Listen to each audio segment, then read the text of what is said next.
se va a titular esta serie La creación y Dios. No se pierdan ninguna de las conferencias que vamos a ir compartiendo, desde luego en diferentes iglesias, pero vamos a comenzar aquí en Toluca con la primera y la segunda parte de la creación y Dios. Y antes de entrar a la Biblia, les pido que la abran en el Génesis capítulo 1 y comenzar a profundizar este pasaje más importante que existe. ¿Por qué el libro del Génesis? Que la palabra Génesis en el hebreo viene de Genao, que significa en el hebreo Bereshit, con B de burro, Bereshit en el hebreo, y significa origen u orígenes. Entonces el Génesis es el libro de los orígenes. No vamos en esta serie a predicar de todo el libro del Génesis. Esta serie ya la compartí hace algunos años. Si no la tienen, la pueden pedir. Tenemos casi todo el libro del Génesis, versículo por versículo. Esta serie se va a enfocar simplemente en los primeros 2 capítulos del Génesis. O sea, vamos a entrar con microscopio, vamos a entrar con lupa, vamos a ver que antes de que Dios creara el mundo, la tierra como la tenemos nosotros, antes de nosotros existía otro mundo, que es el mundo de los ángeles. Y vamos a ver que este mundo de los ángeles tenía como planeta este planeta en el cual tú y yo estamos, el planeta Tierra. Y vamos a ver cómo Dios comenzó a formar todo, y vamos a ver la profundidad que existe nada más en los primeros 2 versículos del Génesis. Ahí nos podemos detener casi un mes para que podamos nosotros entender la profundidad de la mente de Dios. Entonces vamos a estudiar claramente la eternidad de Dios. Cuando hablamos de la eternidad, pues la mayor parte de los cristianos no sabemos qué significa eternidad. Creemos que es un punto de una línea recta que sale y continúa eternamente. Sin embargo, esto es una medida de nosotros, esto no es la eternidad. O cuando decimos por los siglos de los siglos o secula seculorum, creemos que ya nos vamos a seguir extendiendo por todo el tiempo. Vamos a descubrir otras cosas diferentes que Dios hizo y creó. Y vamos a ver también las 3 palabras en el hebreo que son importantísimas para poder entender qué cosa Dios creó de la nada, que es la palabra bara, qué cosa Dios creó para formar, que es yatzar, y qué cosa es darle forma a algo, que es la palabra asa, así como suena, bara, yatzar con Y y asa. Si nosotros no conocemos estas 3 palabras, entonces no vamos a entender, por ejemplo, por qué hasta el 4.º día Dios creó los cielos y la tierra. Y cuando alguien me dice eso, yo les digo, ¿en dónde dice eso? Porque en mi Biblia no lo dice. ¿Cómo no, hermano? Léale ahí, Génesis 1.14, dijo luego Dios. ¿Qué cosa dice? No dice Dios creó, dijo luego Dios, haya lumbreras. Y esta palabra haya es la misma palabra hebrea haya, que significa hacer o que se ponga algo en movimiento. Entonces el sol y la luna ya existían. Dios no los creó en el primer día de la creación de nosotros, sino que en el mundo anterior de nosotros el sol y la luna ya existían. Y el universo sufrió una especie de congelamiento para que cuando Dios volvió a recrear todo y a colocarlo en nosotros, Dios puso en movimiento lo que ya existía. Entonces todas estas cosas escondidas y todas estas cosas maravillosas de la Biblia las vamos a ir, por favor, estudiando, analizando, investigando con lupa, con microscopio, porque es ya tiempo que la iglesia de Dios pueda salir de la leche y ya podamos comenzar a comer algo mucho más sólido, que es la palabra de Dios. Ahora bien, para esto es muy importante que recordemos algo. Necesitamos aprender a pensar. Todos se quedan ahorita así. ¿Qué querrá decir con que yo necesito pensar. ¿Qué acaso soy un mono o un simio? No pienso o no razono. Bueno, cuando estoy diciendo necesitamos aprender a pensar, el pensamiento dentro de la filosofía griega o dentro de Sócrates, Platón, Demóstenes, etcétera, etcétera, significa no solamente pensar en algo, sino meditarlo, comerlo, asimilarlo hasta que tú lo entiendas. Y esta es la palabra que se usó en el hebreo, meditar. Salmo número 1: de día y de noche medita en este libro de la ley. Dios le dice a Josué, Josué 1, 8 y 9, Josué medita día y noche. O sea, medita es la palabra que se usa para las vacas. Cuando una vaca come, tiene varios estómagos. ¿Sabían ustedes eso de las vacas? Entonces la vaca come la paja o la hierba y hace esto. Y le da, y le da, y le da, y le da, y después de 10 o 15 veces la pasa a los intestinos. Eso es la palabra meditar. De tal manera amó Dios al mundo que dio a su Hijo, de tal manera, y comienzas, de tal manera, ¿de qué manera, Señor? Ya ahí hay una pregunta. Amó Dios al mundo, ¿nos amaste? ¿Qué significa el mundo? ¿Las personas o el planeta Tierra? Que dio a su Hijo unigénito. ¿Qué significa que nos diste a tu Hijo? Y te vas analizando cada frase, la vas asimilando, vas pensando en ella, y de repente, eureka, como decían los griegos, lo entiendes y comienzas a descubrir la iluminación que necesitamos de la palabra de Dios, que nos la da el Espíritu Santo. Entonces ya adquiere la Biblia vida a tu espíritu, porque has aprendido a leerla. Y no basta leerla, hay que estudiarla, hay que meditarla, pensar en ella y hay que memorizarla. Yo no les pido a nadie que levante su mano en esta mañana, pero ¿cuántos de ustedes memorizan 2 o 4 versículos diarios? Si yo te paso al frente, de perdidas, ¿puedes decir de memoria el Salmo 23? ¿Ya de perdida?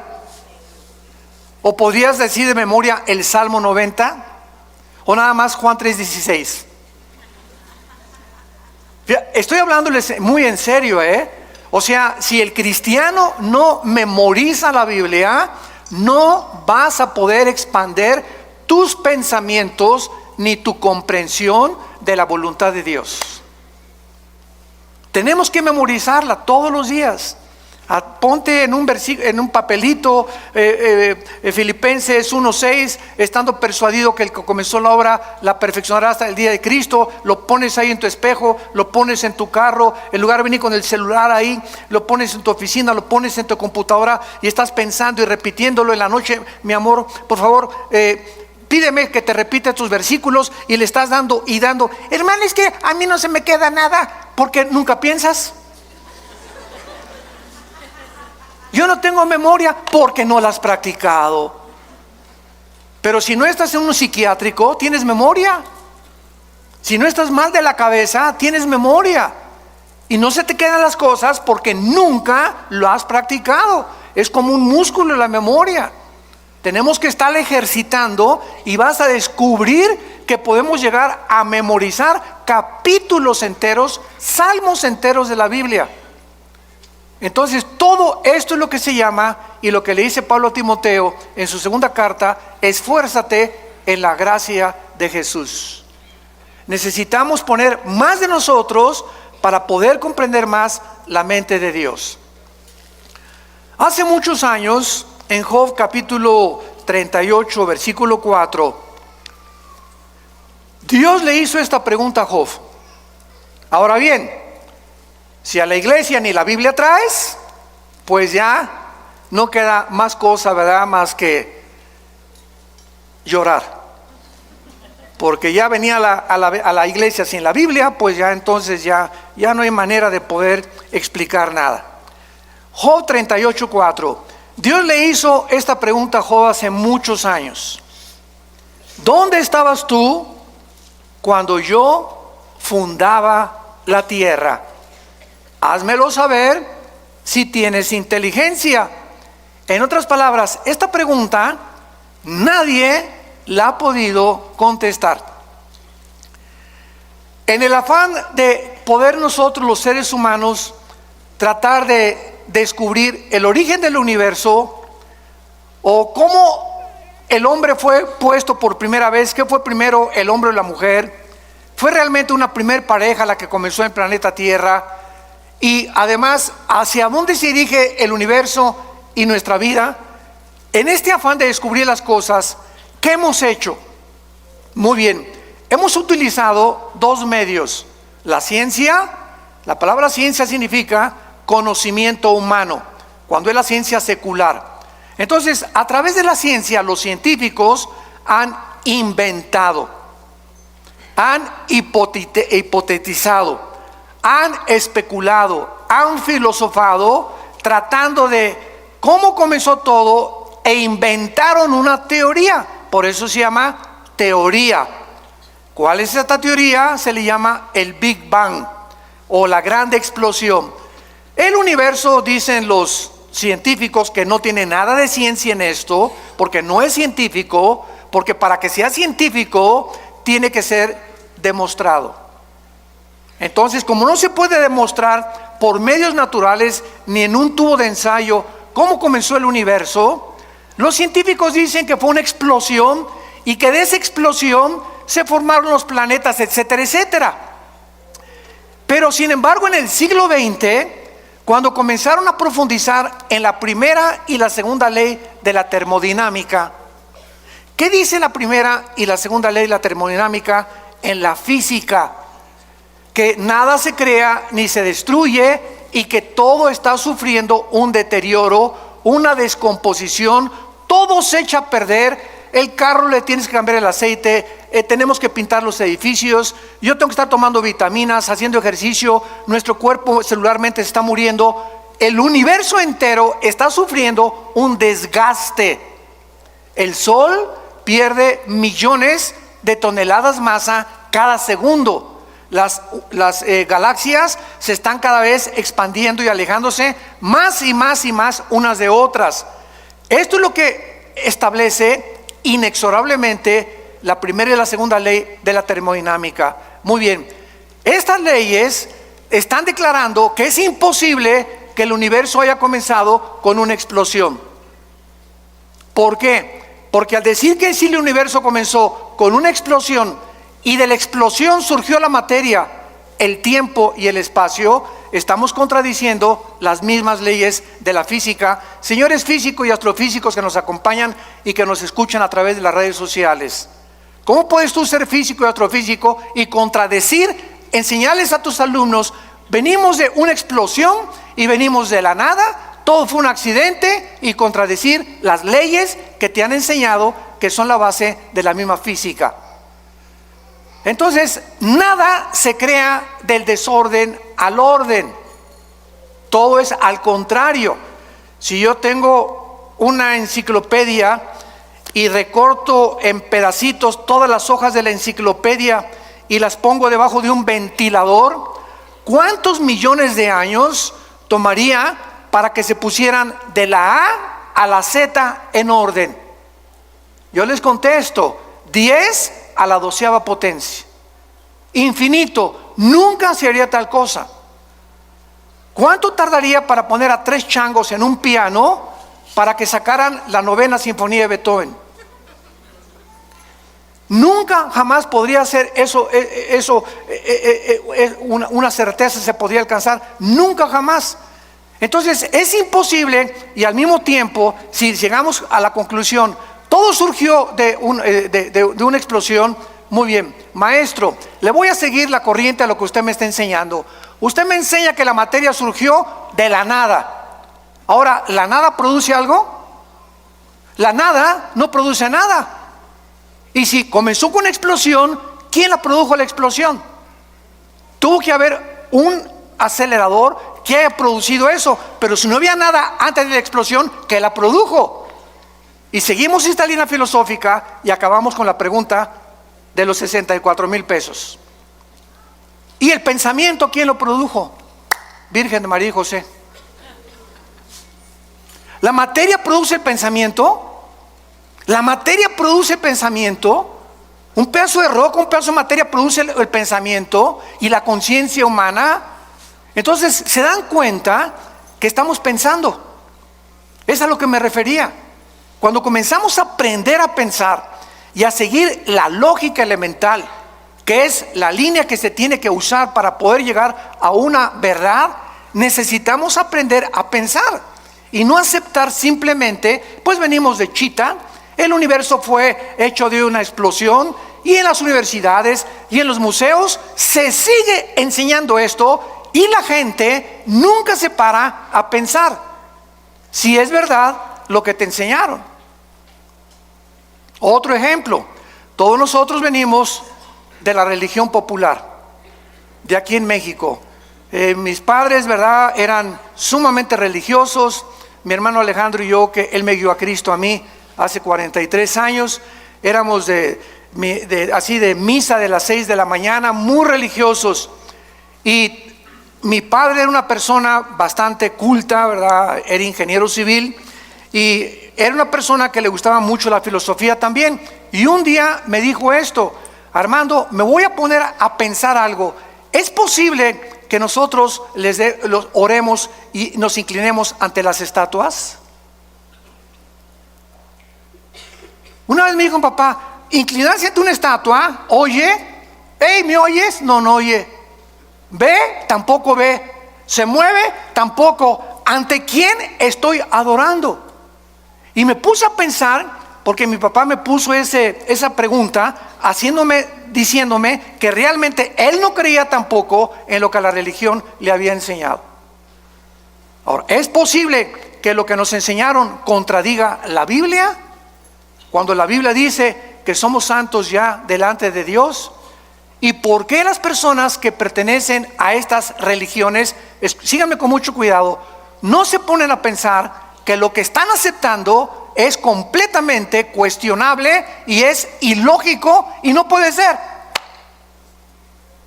Porque no queremos pensar. Y tenemos ya que llegar a un momento en que tenemos una capacidad impresionante aquí adentro, todos. No es de que naciste inteligente y que otros nacieron brutos. No, todos nacimos con un cerebro y todos tenemos la libertad de poder expandir lo que tenemos aquí, así, o así, o así, o cuando te mueras, como chinche, así te mueres. Con lo único que supiste, nunca quisiste pensar, todo lo aceptaste de una forma deliberada y nunca quisiste obedecer a Dios, de meditar y leer la palabra de Dios. ¿Dónde estabas tú cuando yo fundaba el universo? Entonces el ser humano ha buscado la ciencia jamás, escúchalo, nunca, díselo a tu maestro, podrá demostrar el origen del universo. Porque para que sea científico, ¿qué cosa? Tiene que ser repetitivo. Ahora, muy bien, por eso son teorías. ¿De dónde viene el ser humano? De Chita. ¿Realmente venimos de los animales? ¿Puede un camello convertirse en un hipopótamo? ¿Puede una jirafa convertirse en un venado? ¿Puede un tiburón convertirse en una ballena? ¿Puede una bacteria convertirse en un microbio o un microbio en una bacteria o una bacteria en otra partícula microscópica del mundo microscópico? Esto contradice la genética. ¿Qué dice la genética ahora que descubrieron el ADN? 1954, los doctores Crick y Watson, que tenemos dentro un software en las millones de células de nuestro cuerpo, donde dentro de mi célula tengo una particularidad donde está escrito quién soy. Esto está tremendo. Dentro de nuestro cuerpo, en cada una de tus células está escrito quién eres, cuántos años vas a vivir, qué color de ojos tienes, qué color de tu piel es, el color de tu cabello, la altura, la mancha de tu abuelita, las orejas de papalote de tu abuelo, el carácter emocional berrinchudo de tu mamá, etcétera, etcétera. Todo eso está concentrado en el ADN. en el ácido desoxirribonucleico, ADN, dentro de nuestra célula. ¿Quién puso esa información ahí? El ADN de un camello es diferente al ADN de un hipopótamo, de un tigre, de un perro, de una vaca, etcétera, etcétera. La biología y la genética impiden la mutación de una especie a otra especie. ¿De dónde inventan que venimos de los animales? Nunca se han puesto a pensar. Ya la biología, las leyes de la ciencia, de la física, contradicen la teoría de la evolución que te enseñan en la universidad. ¿Y por qué te la siguen enseñando? ¿Por qué esos maestros que te la enseñan no quieren pensar? ¿Y por qué no quieren pensar? Porque les falta honestidad intelectual. Porque si fueran honestos intelectualmente, podrían decir: oye, la biología niega la evolución. Los aminoácidos, que son los ladrillos de la vida, han impedido, impiden e impedirán la evolución. La física impide la evolución. ¿Por qué? Porque no venimos de menos a más, vamos de más a menos. La genética impide la evolución por la construcción del ADN, que no se puede hacer una mutación de una especie a otra especie. Y como dijo Dion Teofilito, en mi tierra, y seguirán buscándolo. El famoso eslabón perdido. Entonces, cuando tu maestro se vuelva a levantar en la universidad y te diga: venimos de los animales, y Darwin realmente no se ha equivocado en su libro El origen de las especies, levántate y dile a tu maestro: deme usted una muestra de una mutación de una especie a otra especie, y voy a creer que venimos de chita. Pero se sigue enseñando. ¿Por qué se sigue enseñando? Porque no quieren pensar y porque saben que si se ponen a pensar van a acabar en la Biblia.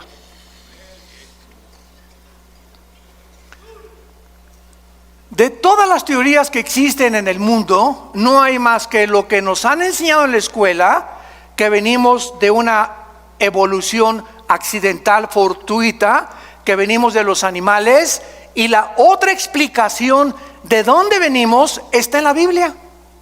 No está en el Corán, ni en los Vedas, ni en el Tripitaka de los Budas, ni Mahatma Gandhi, ni de Confucio. En ningún otro libro sagrado, ningún otro libro de los billones de literatura que existen nos dicen de dónde venimos y quiénes somos, más que la Biblia.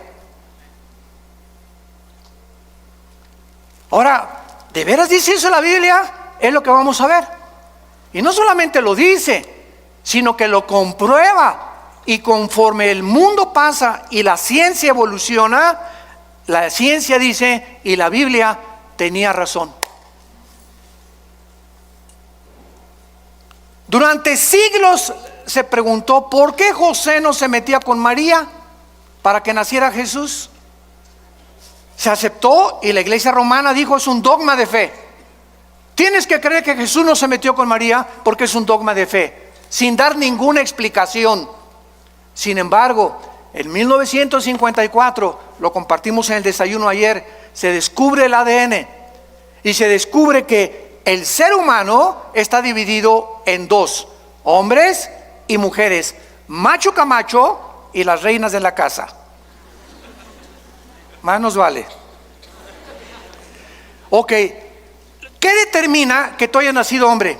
¿Y qué determina que tú hayas nacido mujer? ¿Sabes qué determina que seamos hombres y que tú hayas nacido mujer? Nuestros cromosomas.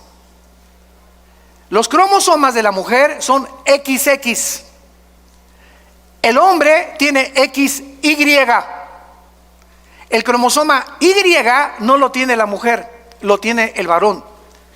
En otras palabras, cuando mi papá se juntó con mi mamá, el cromosoma Y de mi papá ovuló el cromosoma X de mi mamá y nací macho camacho.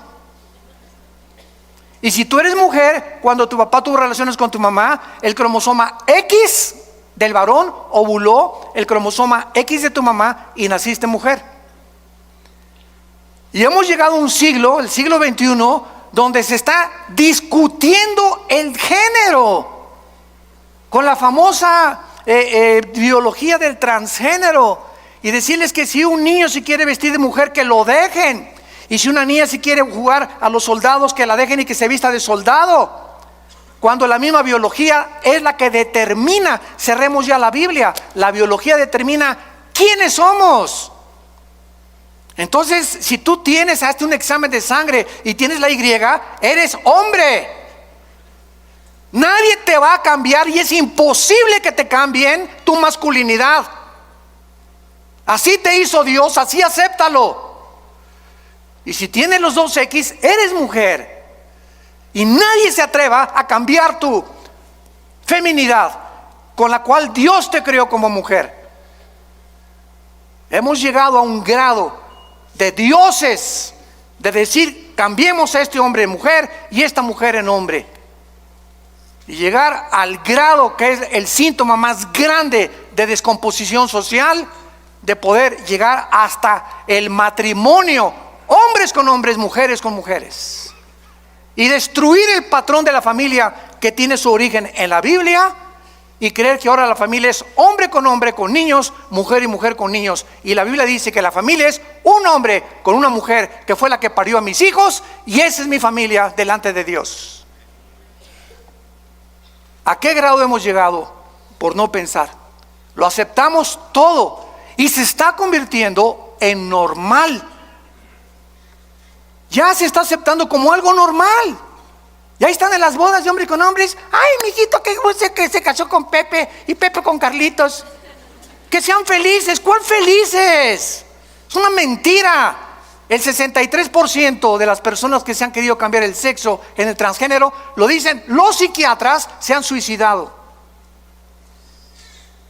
Cuando una persona pierde su identidad, lucha con demonios que tratan de robarte tu identidad y confundirte, y vienen las depresiones, vienen las luchas angustiosas de las emociones y los sentimientos, porque el diablo te está atormentando. Tienes que ser libre en el nombre de Jesús y aceptar como Dios te hizo. Nadie aplaude, pero que Dios los bendiga. A la palabra de Dios. Muy bien.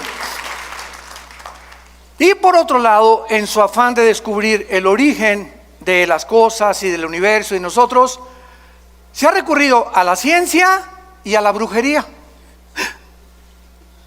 al ocultismo, a las limpias, a tratar de penetrar en el mundo del más allá, con espíritus, con contacto con los muertos, con contacto con los espíritus, porque no sabemos quiénes somos, ni a dónde se van los muertos, ni qué nos da la energía, ni qué nos da el poder.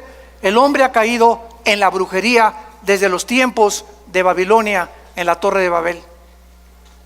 La Biblia dice que la brujería, la astrología, la magia tuvieron su origen en Babilonia, que es la ciudad más nombrada después de Jerusalén en la Biblia.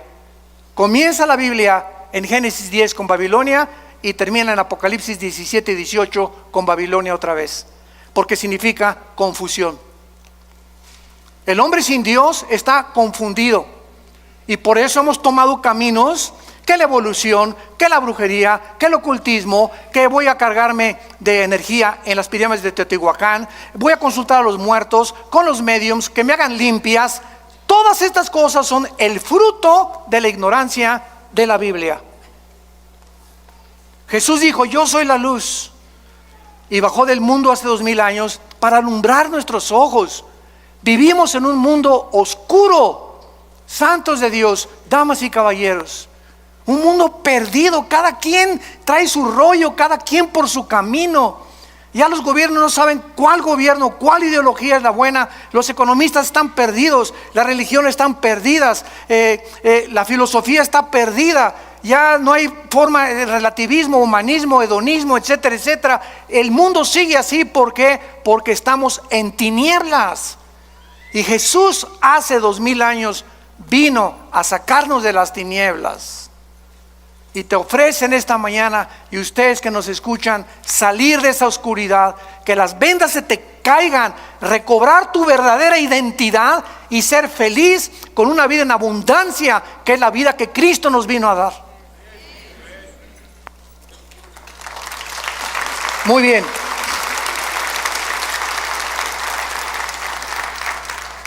Ahora veamos nosotros, por ejemplo, en el libro de Tito, en la Biblia, que desde el principio Dios hizo una promesa desde que Él creó a entidades espirituales que no todos se llaman ángeles. Vamos a comenzar a aclarar términos.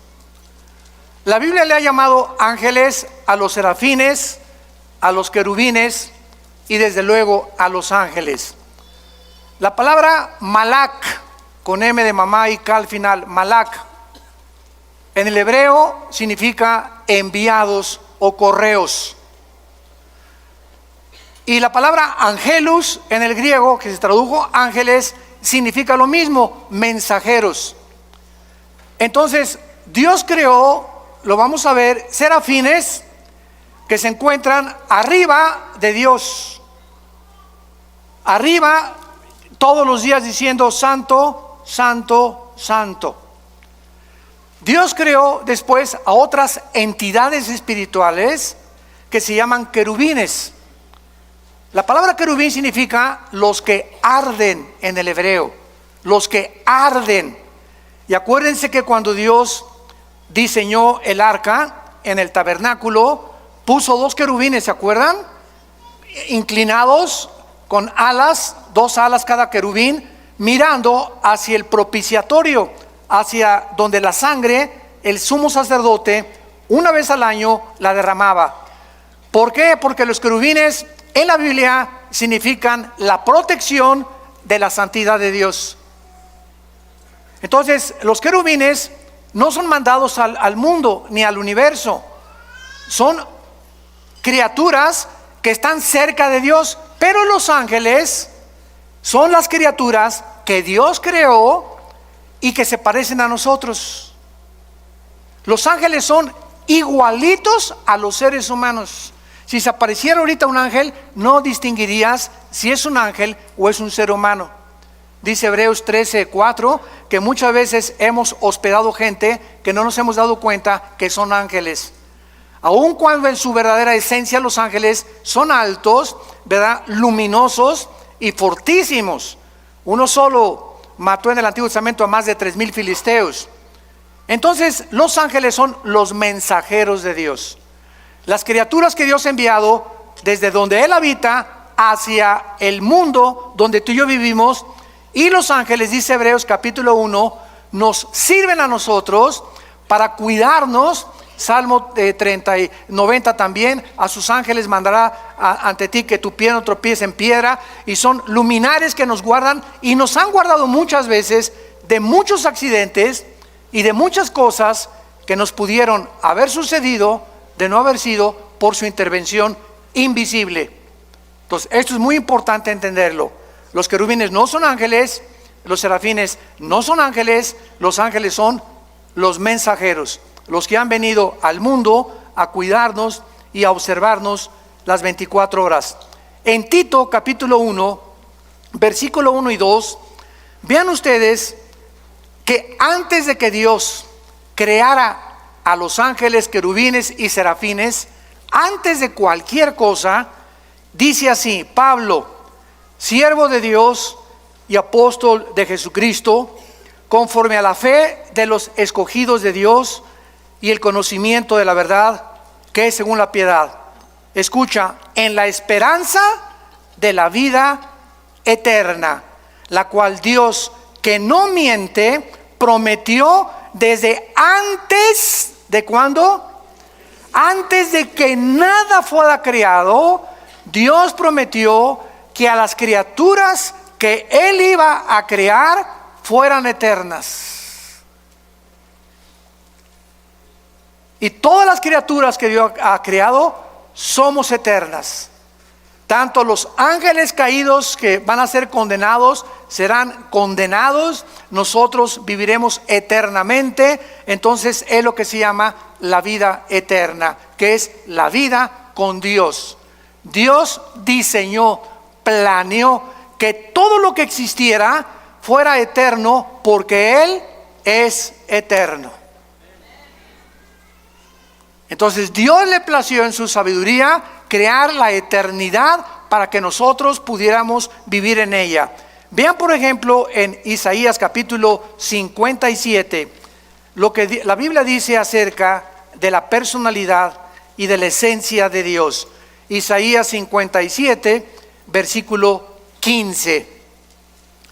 Porque así dijo el alto y sublime, el que habita. ¿Dónde habita Dios? Ahorita explicamos qué es la eternidad. Ahí vamos a entrar ya. El que habita la eternidad y cuyo nombre es el Santo. Yo habito en la altura y la santidad, con el quebrantado y humilde de espíritu, para hacer vivir el espíritu de los humildes y vivificar el corazón de los quebrantados. Ahora sí, pongan mucha atención. Ya vamos a comenzar a aclarar muchas cosas. La eternidad, supongamos que está así, ¿verdad? En un espacio ilimitado, desde luego. Dios habita en la eternidad. La eternidad no hay tiempo. En la eternidad no hay pasado, no hay futuro. Cuando Jesús se revela a Moisés, Éxodo capítulo 3, le dice: yo soy el que soy.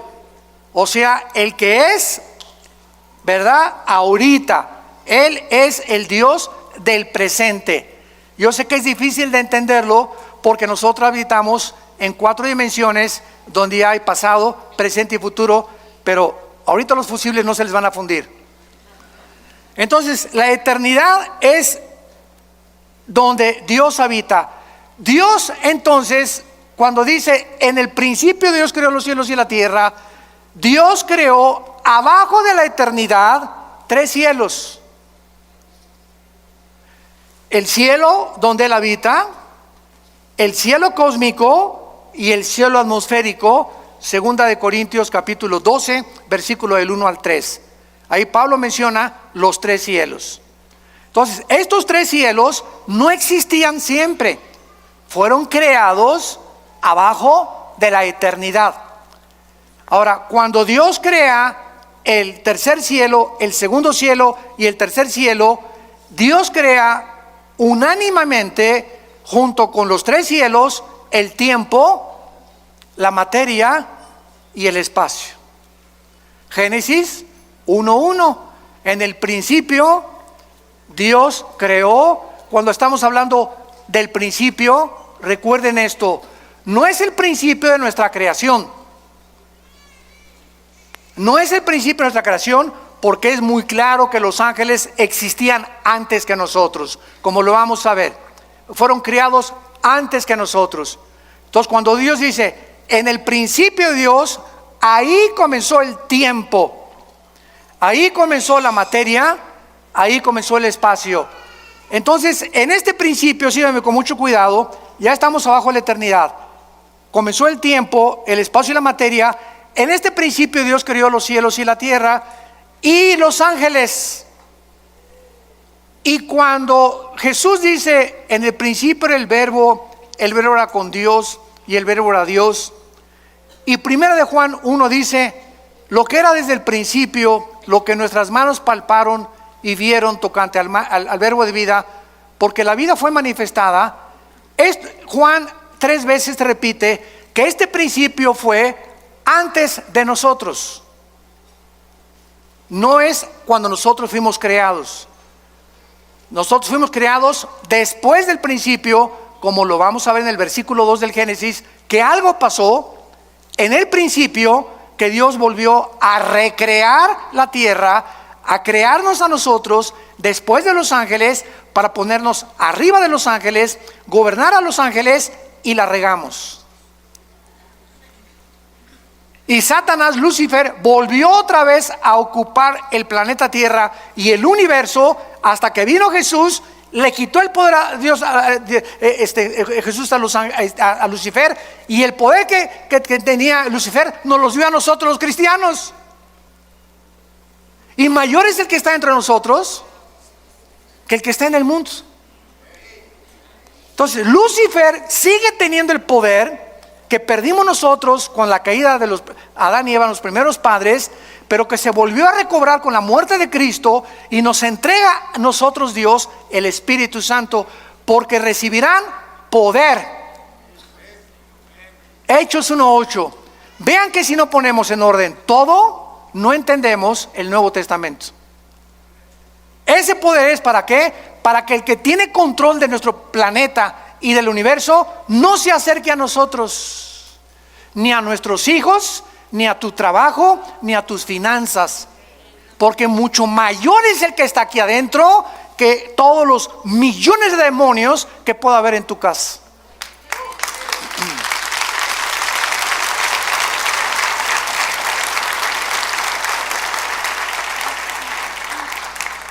Ya, por favor, no digan: pastor, ¿puede venir a mi casa a echar el chamuco fuera? Pastor, oigo ruidos en mi casa, tengo mucho miedo, ¿puede venir a orar por nosotros a la casa? ¿Qué no sabes que tú tienes el mismo poder? ¿Pero por qué no lo sabes? Por la ignorancia de la Biblia. No la estudias, no la meditas, no la lees, no te ha iluminado el Espíritu Santo el entendimiento para saber que en tu casa tú eres el sacerdote con tu esposa, y tú puedes llegar a tu casa y en el nombre de Jesús aquí se va cualquier espíritu que no sea el de Dios, y aquí habita Jesús, y mi casa es tuya, Señor. Mi dinero en el banco no es mío, es tuyo. Todo lo que tenemos es tuyo. Cualquier daño que le quieran hacer a tus bienes, Señor, te lo hacen a ti, no a mí, porque me pongo a tu disposición, porque tú me hiciste, y de tu gracia damos y de tu gracia recibimos.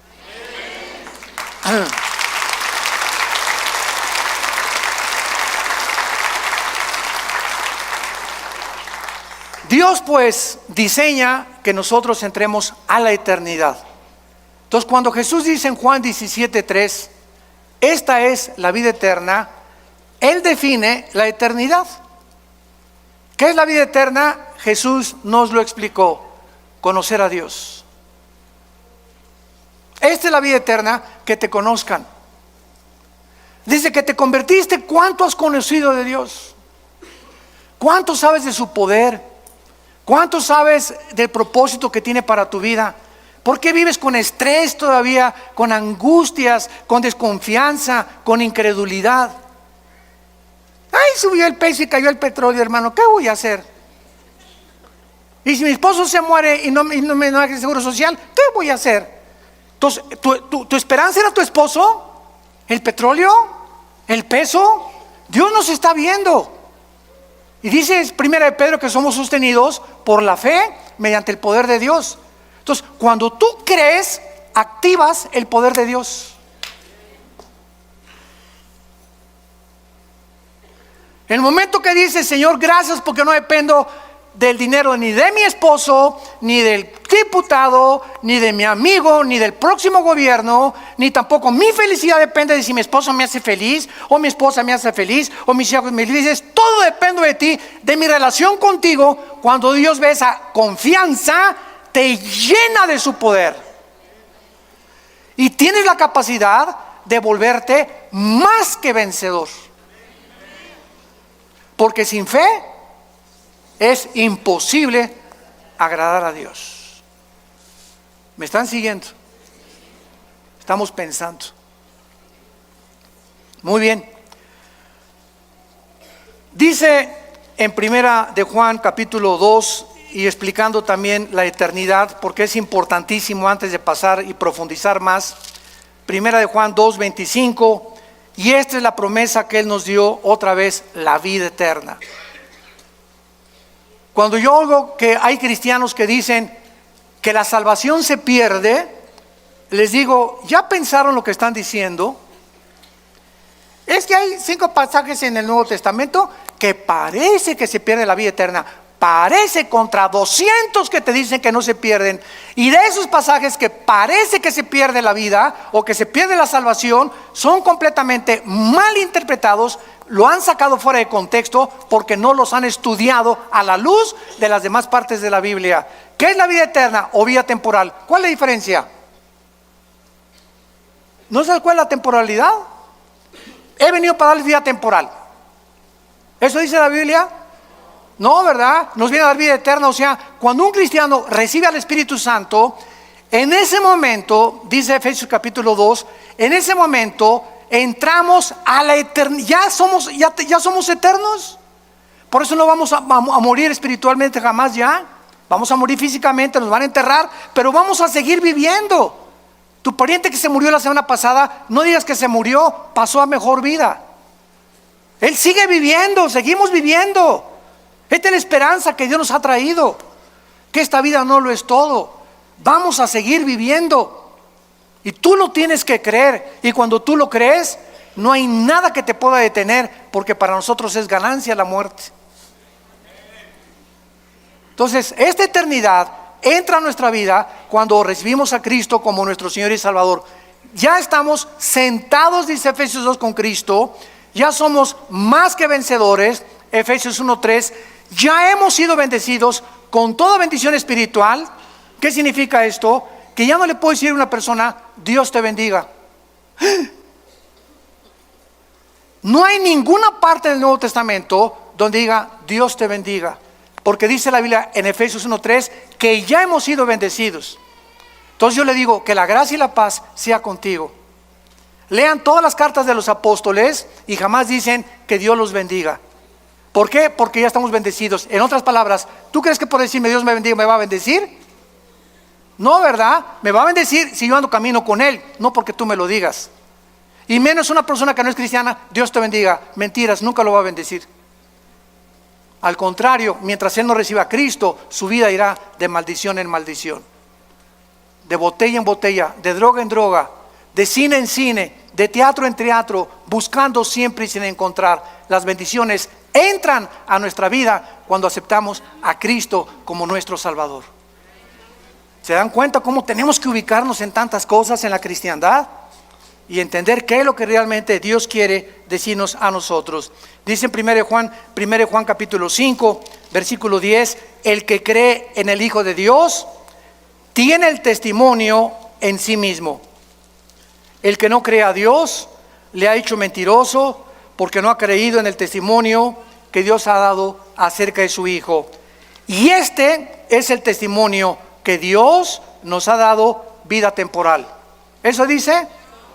Vida eterna, para siempre. Nadie jamás nos las puede quitar. Nadie nos puede separar, ni pobreza, ni desnudez, ni demonios, ni ángeles, ni nada. ¿Y qué pasa si me quiero yo alejar de Dios? De la oreja te trae de regreso.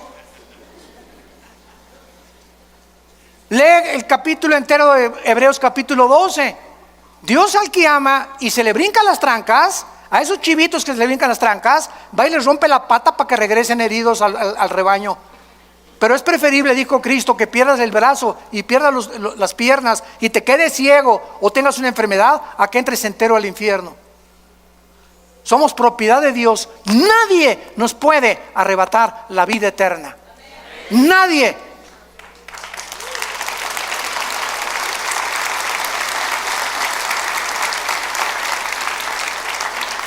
Dios nos ha dado vida eterna y esta vida está en su Hijo.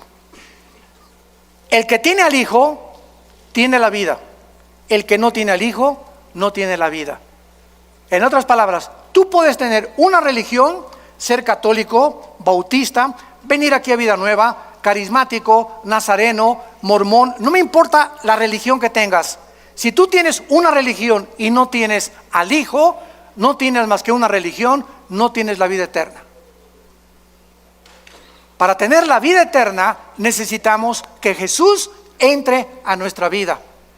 Es un regalo que Dios nos da, que le abras tu corazón y que lo recibas como tu Señor y como tu Salvador. Porque Él es el Hijo de Dios, el poseedor de la vida eterna. Y finalmente regresamos a Génesis capítulo 1 y vemos nosotros que al abrir la Biblia, el Espíritu de Dios, lo primero que hace al abrir la Biblia es llevarnos a las primeras palabras que Dios consideró, porque son las primeras palabras de Dios. Dios consideró que era lo primero que tenía que decirnos, que toda la creación tuvo un principio, en el principio. El universo no es eterno, hubo un principio. La ciencia, gracias a Dios, el siglo XX lo reconoció por la segunda ley de la termodinámica, que es imposible que el universo haya sido eterno. Tiene que haber tenido un principio, como la Biblia lo establece y como las leyes de la física lo confirman también. Ahora bien, si el universo tuvo un principio y nosotros de ese principio nos alejamos cuando pecamos contra Dios, cuando tú recibes a Jesucristo, tu vida comienza a tener un principio. Comienzas otra vez a caminar con Dios. ¿Ya naciste de nuevo? ¿Ya tienes a Jesucristo como tu Señor y Salvador? Porque en el momento que tú lo haces, en el principio de mi vida, fue hace 43 años, mi vida antes de que yo fuera cristiano era un desastre. Pero cuando comencé con Cristo, comencé a caminar con Dios. Y a partir de ese momento, todas las bendiciones de Dios, el plan de Dios, la eternidad, lo comencé a comprender. Las vendas se nos caen de los ojos y comenzamos a ver la luz de Jesús. Ustedes son la luz, dijo Jesús, Mateo 5. Así alumbre vuestra luz delante de los hombres. Dios te quiere salvar para que vayas con tu familia que está en la oscuridad, en el paganismo, en la idolatría, en las religiones. Somos la luz del mundo a tus amigos, en tu bufete de abogados, en tu consultorio médico, en tu taller de carpintería, en tu escuela, en tu secundaria. ¡Alumbra! Levanta la voz, no seamos cobardes. Dios no nos ha dado un espíritu de cobardía, sino de poder. ¿Qué importa lo que el mundo diga de nosotros? Caminemos con la bandera de la verdad, de la santidad y de la justicia y alumbremos este mundo que sigue en tinieblas. Te damos gracias, Señor, por tu palabra. Gracias, Señor, por revelarnos las verdades del universo, de nuestro origen, de la importancia de entender y pensar claramente lo que tú nos has dejado como nuestra herencia. Gracias, Señor, porque eres tan maravilloso y tan grande y tan poderoso que queremos cada día conocerte más. Por lo cual pedimos que nuestro Dios y Padre de Jesucristo, el Padre de la gloria, les dé a cada uno de ustedes un espíritu de sabiduría, de revelación en el conocimiento de Jesús. Ser más que vencedores, ser guerreros y guerreras de Dios, valientes, porque aunque venga el enemigo como un río, levantaremos bandera contra él, porque mayor es el que está dentro de nosotros. Y no tenemos un espíritu de cobardía, sino de poder, de amor, de dominio propio.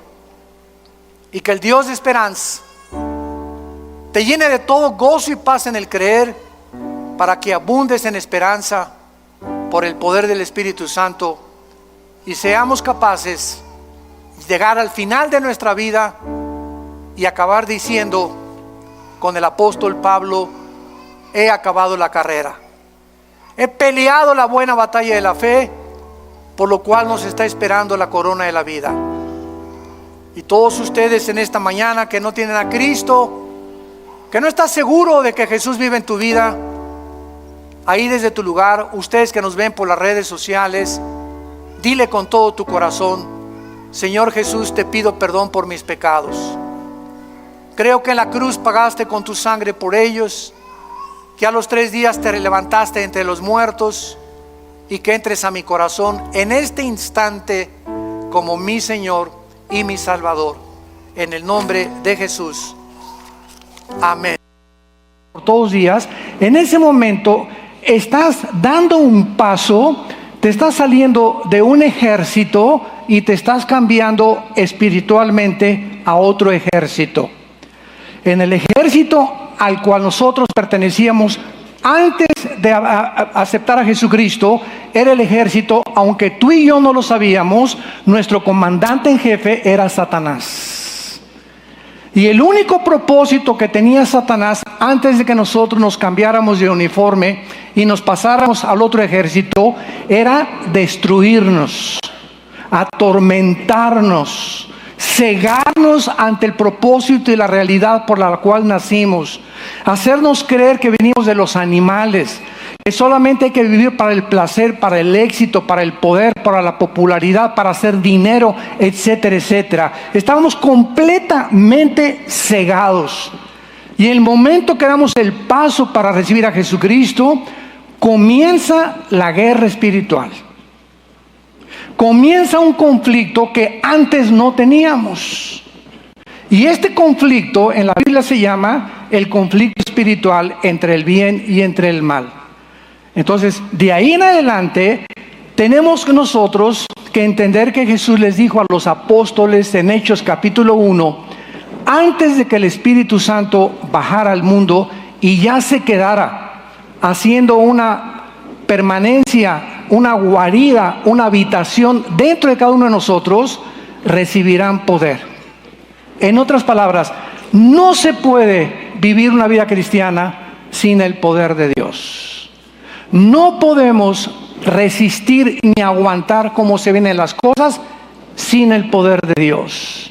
Recibirán poder cuando haya venido sobre ustedes el Espíritu Santo, y este poder que les estoy mandando es algo absolutamente esencial, porque es principalmente no para manifestar dones ni para manifestar que eres muy espiritual.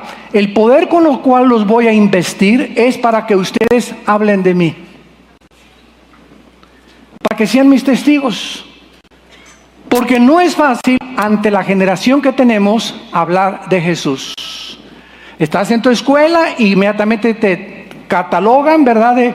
Eres homofóbico, o eres religioso, o eres cerrado, o eres esto y el otro, y cómo es posible que tú creas en la Biblia y en las leyendas, etcétera. Y luego tu familia, y pues a mí me da vergüenza hablar en mi oficina, en mi bufete de abogados, en mi centro médico de Jesucristo. ¿Qué van a decir de mí? Precisamente todos estos temores vienen a tu mente. ¿Sabes por qué? Porque no tienes al Espíritu Santo. Pero si tú tienes al Espíritu Santo verdaderamente, si tú has experimentado el nuevo nacimiento, entonces no vas a tener temor de nada, ni de nadie, ni del qué dirán. Porque mayor es el que está dentro de ti que el que está en el mundo. Y para ir contra la corriente, porque es a donde nos manda Dios ir contra la corriente, en tu secundaria, en tu preparatoria, en las costumbres del mundo, etcétera, etcétera, se necesita ese poder que no es de nosotros. Le pertenece a Dios ese poder. Y este poder es el poder que precisamente nos va a dar la victoria sobre la vida espiritual. En Juan capítulo 14, vamos desde el principio para ir asimilando esta conferencia y este estudio. Desde el principio, Jesús, antes de ascender al cielo, les prometió a los apóstoles, Juan capítulo 14, versículo 16, y yo rogaré al Padre, y os dará otro consolador, para que esté con vosotros para siempre. El Espíritu Santo, antes de Cristo, bajaba al mundo y se iba. Venía sobre Sansón, y Sansón tenía unas fuerzas tremendas, y a los leones les abría la mandíbula como si fueran un cabrito. Cargó una pieza de más de 200 kilos sobre su espalda. Era una cosa sobrehumana la de Sansón. Desgraciadamente muchos pintan a Sansón así como Rambo, ¿verdad? Con unos musculotes y todo. Y cuando pintamos así a Sansón, pues es lógico atribuirle la fuerza a sus músculos. Pero la fuerza de Sansón no provenía de sus músculos ni del tiempo que pasó en el gimnasio. Podía ser una persona con brazos normales, pero el poder era de Dios. La fuerza de Sansón era sobrehumana. David comenzaba a escribir el Salmo 22. Dios mío, ¿por qué me has desamparado? Horadaron mis manos y mis pies. 1000 años antes de que Jesús fuera crucificado, David estaba escribiendo las palabras que el Mesías iba a pronunciar desde la cruz. ¿Cómo lo hizo? Porque el Espíritu Santo bajaba sobre David y lo inspiraba a profetizar y dejárnoslo escrito, y se iba el Espíritu Santo y David era un hombre común y corriente. Pero tú y yo, desde que el Espíritu Santo bajó en Pentecostés, ya no somos mujeres y hombres comunes y corrientes. Tenemos un poder permanente. Jamás el Espíritu Santo, dice Efesios 1, 13 y 14, somos sellados por el Espíritu Santo. El sello implica propiedad y implica protección. Y le pertenecemos a Dios. Los demonios saben a nuestro alrededor quién está sellado y quién no está sellado. En los Hechos hay un pasaje donde unos querían sacar demonios y los demonios le dijeron: conocemos a Pablo, pero ustedes quiénes son. Y casi les quitan la ropa, hasta los tenis y los guaraches les quitaron y casi los matan. Los demonios saben quién está sellado y quién no está sellado. Y este sello es, dice Efesios 1, 13 y 14, hasta el día de nuestra resurrección. Jamás el Espíritu Santo se saldrá de nosotros. Lo podemos contristar, le podemos causar dolor, pero Él jamás se saldrá de nuestra vida. Y en el versículo 26 de Juan 14, dice también: mas el Consolador, el Espíritu Santo, a quien el Padre enviará en mi nombre, Él os enseñará todas las cosas y os recordará todo lo que yo os he dicho. Nadie puede venir a la Biblia sin el maestro del Espíritu Santo. Yo no puedo agarrar un libro de matemáticas o álgebra cuando estoy en aritmética apenas y conozco apenas la raíz cuadrada y tratar de meterme a logaritmos o a álgebra cuántica. Necesito un maestro. Quiero aprender japonés, necesito alguien que sepa japonés y me diga: esta es la A, la B, la C, etcétera, etcétera. La gente que quiere venir a la Biblia sin tener al maestro, el que enseña la Biblia y el que nos corre la cortina espiritual para entender las cosas que no pertenecen al mundo intelectual, sino al mundo espiritual, esa persona choca contra la Biblia, ataca la Biblia, critica la Biblia porque no la entiende. Es lógico. Esto lo explica 1 Corintios capítulo 2 del 10 en adelante. El hombre natural, el hombre que no tiene el Espíritu Santo, no puede entender las cosas del Espíritu porque para él son locura. No las puede discernir. Quiere entenderlas intelectualmente y no puedes hacerlo así. Necesitas al Espíritu Santo. Esto es imprescindible en nuestra vida. Entonces el Espíritu Santo está entre nosotros para enseñarnos la Biblia, las cosas profundas de Dios, para guiarnos y para darnos el poder para testificar. Ahora, muy bien, es importante en segundo lugar que los cristianos entendamos la diferencia entre los dones espirituales y el fruto del Espíritu.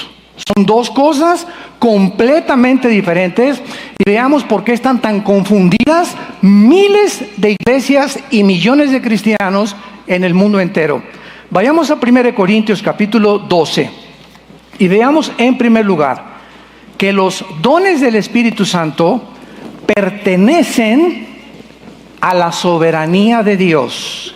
1 Corintios 12, versículo 4. Ahora bien, hay diversidad de dones, o sea, hay muchos dones, pero es el mismo Espíritu. Hay muchos ministerios, pero es el mismo Señor. Y hay muchas operaciones o energías, pero Dios es el que hace todas las cosas. Pero a cada uno, a Pancho, a Carlos, a Carmelita, a Juana, etcétera, etcétera, a cada uno no existe ningún cristiano que no tenga dones. Y no existe ningún cristiano que tenga los dones todos o que tenga los dones de los demás. Y vamos por orden. Si hacemos este edificio, ¿qué vamos a necesitar? Un electricista para poner todo lo que es eléctrico. Un carpintero para tratar todo lo que es madera. Un pintor para pintar todo lo que se necesita pintar. El electricista, el carpintero y el pintor tienen oficios diferentes. Imagínense al carpintero. Mira, yo tengo martillo y tú no tienes más que puros cables. Diciéndole al electricista, ¿no? Sería una tontería. Oye, espérame, le contesta el electricista, lo que tú estás haciendo contribuye a lo que yo estoy haciendo. Es diferente mi trabajo, pero si lo juntamos, estamos todos construyendo la misma casa o el mismo edificio. Entonces, así son los dones espirituales. Todos nos necesitamos y todos tenemos diferentes dones. A continuación dice el versículo 8, porque a este, o sea, a Carlos, le da espíritu o palabra de sabiduría. A otro, a Pedro, palabra de ciencia, según el mismo espíritu. A otro, a Santiago, fe por el mismo espíritu. A otro, como tú le quieras llamar, dones de sanidades. A otro, el hacer milagros. A otro, profecía. A otro, discernimiento de espíritus. A otro, diversos géneros de lenguas. A otro, interpretación de lenguas. Versículo 11, analícenlo con microscopio. Pero todas estas cosas, ¿qué cosas? La repartición de los dones espirituales. ¡Qué clara es la Biblia! Todas estas cosas las hace uno y el mismo Espíritu, repartiendo a cada uno en particular, traducción mexicana, como a él le da la gana. Dios es soberano y Él es el único que sabe qué necesitas, porque Él te escogió desde el vientre de tu madre, y a unos pastores, misioneros, otros en la puerta, otros para cargar el portafolio. Todos tenemos diferentes funciones y ninguna es más grande que las demás. No podemos jactarnos nunca de lo que nosotros tenemos. 1 Corintios 4, ¿por qué? Porque lo hemos recibido de Dios. No es por mí que me alaben por mi bonita voz o por la bonita predicación o la elocuencia o en la oratoria o en la retórica, etcétera, etcétera. Todo lo que tenemos proviene de Dios. Ahí está Bocelli, por ejemplo. Andrea Bocelli, con una voz de un tenor ligero impresionante. Y ya tenemos todos Di Stefano y Corelli, todos los grandes, Enrico Caruso, y la gente aplaudiendo. Bocelli, qué linda voz, ¿verdad? Si supiera él mismo y la gente que él nació con esa voz. Corelli nació con esa voz, Caruso nació con esa voz. Van Gogh nació con esa disposición para pintar. Rembrandt nació con esa disposición para hacer cuadros e imágenes de hombres. Todos los que tenemos, aunque no se pueden llamar dones espirituales de ellos, sino oficios, se los dio Dios al nacer. No hay nada que podamos presumir, no hay nada de lo cual nos sintamos orgullosos. Lo que somos porque Dios nos los dio. Y Él es el único que nos sostiene para no caer. Entonces, vean ustedes la diferencia en Gálatas capítulo 5 entre los dones y el fruto del Espíritu. Son dos cosas completamente diferentes. Dice el versículo 22 y 23 de Gálatas capítulo 5, mas el fruto del Espíritu es amor, gozo, paz, paciencia, benignidad, bondad, fe, mansedumbre, templanza. Contra tales cosas no hay ley. Vean de quién es el fruto. Es muy importante como estudiantes de la Biblia que ustedes observen las cosas que están escritas. ¿De quién es el fruto? Es el fruto del Espíritu, no es mío. Entonces, los dones, Dios nos los da. Vienen de afuera hacia adentro. Pero de dentro hacia afuera es el fruto. Y el cristiano no es conocido por sus dones, sino por su fruto. Y este es el grande error que se cometió hace 25, 30, 40 años en las iglesias cristianas, donde llegaron organizaciones cristianas inclusive a enseñar que si tú no tenías el don de lenguas, no tenías el bautismo del Espíritu Santo. ¡Qué tremendo! Oye, pero ¿no leyeron lo que acabamos de leer? ¿No leyeron que si yo no hablo en lenguas es porque Dios no me las ha dado? Y si yo no tengo el fruto, no tengo sanidad, es porque Dios no me las ha dado, porque Dios reparte a cada quien como quiere. Oye, hermano, pero dice la Biblia que hay que escoger los dones, los dones mejores, y está hablando del amor, que es el capítulo 13 de Corintios. Entonces, los dones Dios nos los da y los reparte como Él quiere. Yo no escogí ser predicador. En mi caso particular, cuando yo me convierto, mi ilusión era ser misionero. Y estuve 2 años y medio casi en la sierra, entre Guerrero y Oaxaca, durmiendo en el suelo, en chocitas de adobe, tapándome con periódicos, envolviendo los ladrillos con periódicos para que pudiera hacer mi cojín. Estuve allá con misioneros presbiterianos que me llevaron y les manejaba. Me subí al techo de la Suburban, que en aquel tiempo había, decíamos el Big Red o la Gran Roja, y a predicarles. Nos corretearon con palos, me aventaron botellas de tequila, nos quisieron 2 veces matar, etcétera, etcétera. Bueno, fue una experiencia tremenda. Yo nunca sabía que Dios me iba a llamar para predicador. Yo quería ser misionero a los indígenas. Y después de los 2 años y medio, comencé a dar estudios en Acapulco.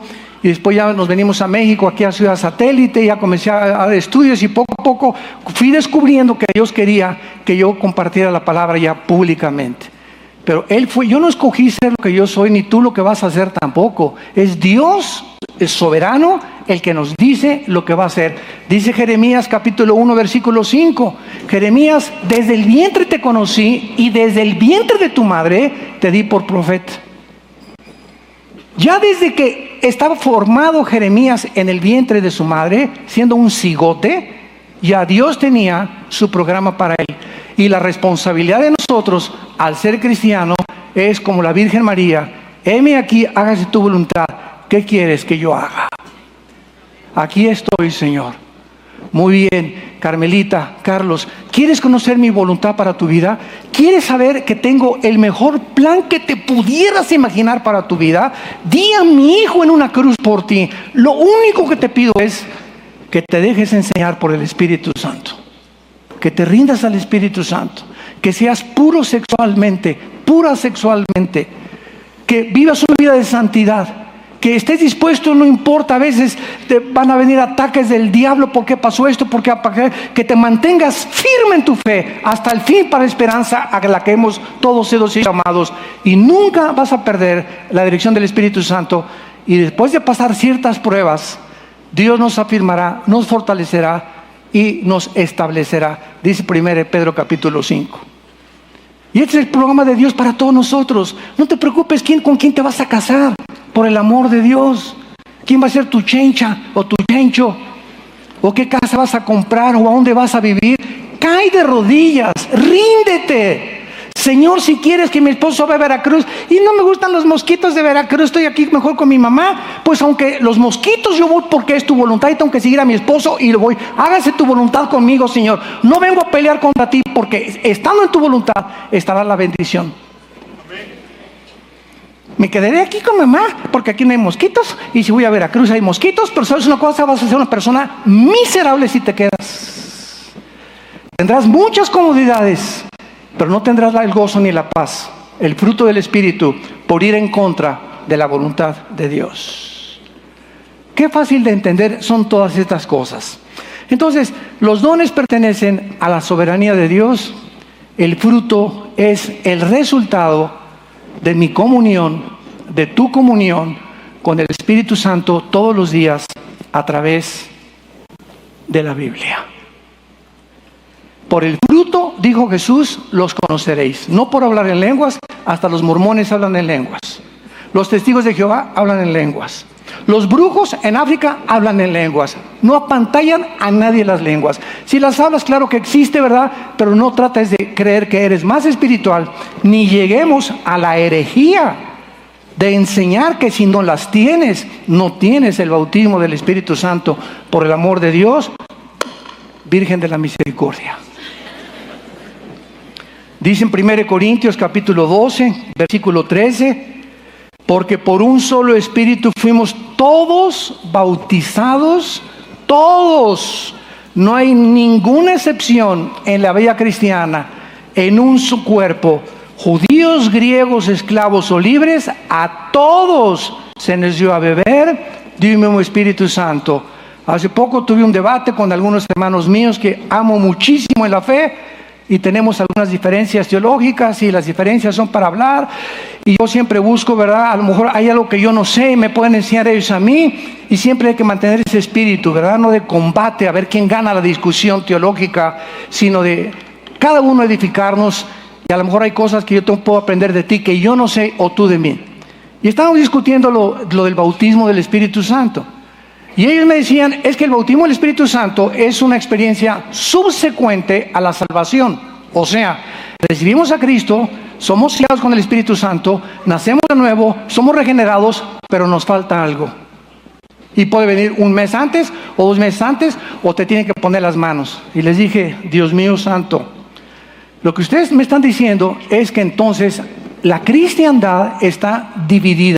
A ver, aquí todos los que ya hablan en lenguas y tienen el bautismo del Espíritu Santo, y todos los que no tienen el bautismo del Espíritu Santo y no hablan en lenguas. Les dije, si hacemos esto y alguien me dice que yo no tengo el bautismo del Espíritu Santo ni hablo en lenguas, ¿sabes una cosa por qué es herejía? Y ahí se espantaron.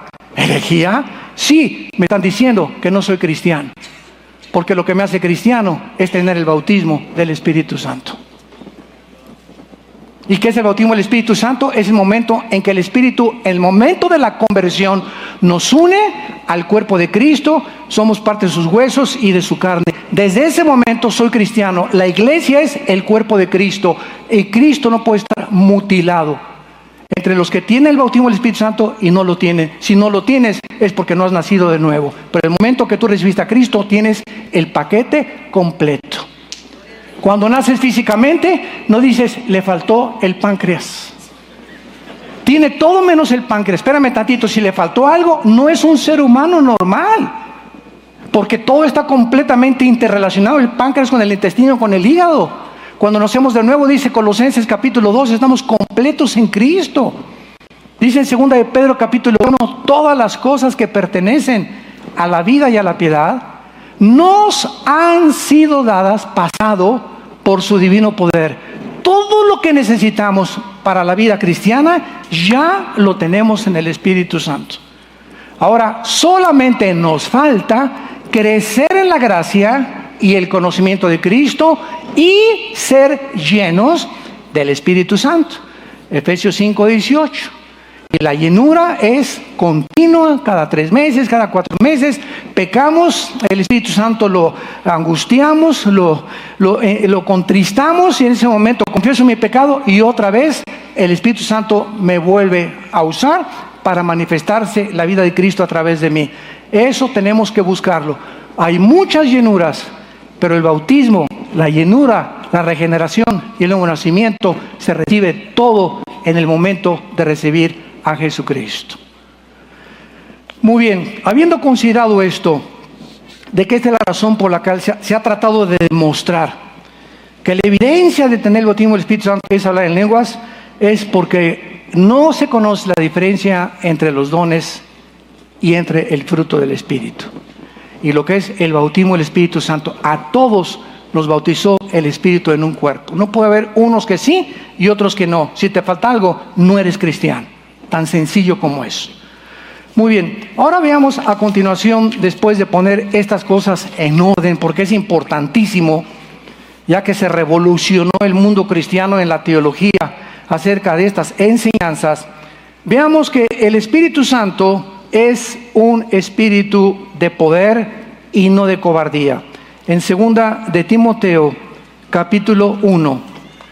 Pablo vio a Timoteo, que era un muchacho tímido, que de alguna manera la timidez estaba venciendo ese poder que él tenía que descubrir de hablar de Jesucristo. Y se vio forzado Pablo a escribirle estas palabras, 2 de Timoteo 1, del 7 al 8. Porque no nos ha dado Dios espíritu de cobardía, sino de poder, de amor y dominio propio. Por tanto, no te avergüences de dar testimonio de nuestro Señor. No te avergüences, joven, en la secundaria, en la prepa, de hablar a tus amigos de Cristo. No te avergüences, médico que me escuchas, de hablar en tu hospital y en tu clínica de Cristo. No te avergüencen abogados y licenciados, carpinteros o oficios, lo que tengan. No tengamos nunca vergüenza de ser llamados hijos de Dios y de hablar de Jesús. Porque el espíritu que Dios nos ha dado es un espíritu de poder, de amor y dominio propio. Y te pueden hablar, estamos llamados para estar entre lobos.